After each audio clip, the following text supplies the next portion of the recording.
Hello, my name is Albert Bowkett from Perfinal Core Banking, and I've made this short series of clips to answer some really essential core banking FAQs.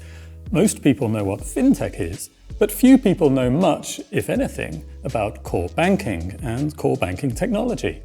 Why is that important?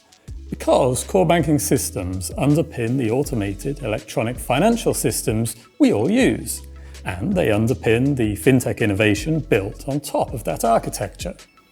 And it's especially important right now in 2022 because core banking technology is fundamentally changing, with many of the fundamental design principles being challenged for the first time, certainly since the 1980s, and in some ways since the very beginning of core banking systems way back in the 1960s.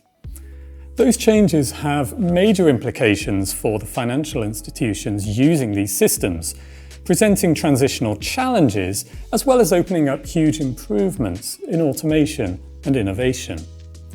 And it has big implications for fintech too, because, as I will try to relate in this series, the destinies of core banking tech and fintech are necessarily intertwined.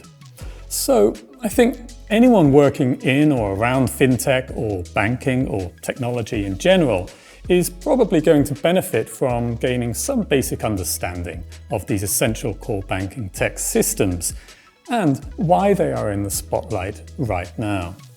To help with that, these are the frequently asked questions I'm going to tackle in this series, starting with the most basic and moving to some of the more complex and speculative areas. What is core banking? Who uses it? Why does it matter? Why was it created?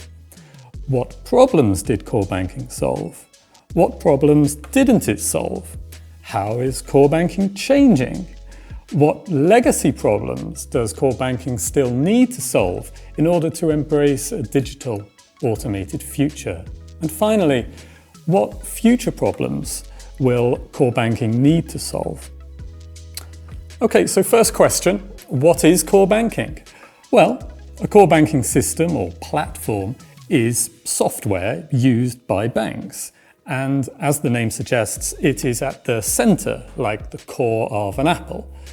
As the consumer, we rather recognize the user experience end, the exterior of the apple, the tasty fruit.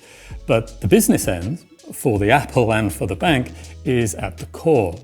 For a bank, the core means the software system for processing transactions, maintaining accounts, and computing balances in a legally compliant way, and in a way that supports the bank's business logic and procedures, and of course supports the progressive introduction of juicy customer services built around the core.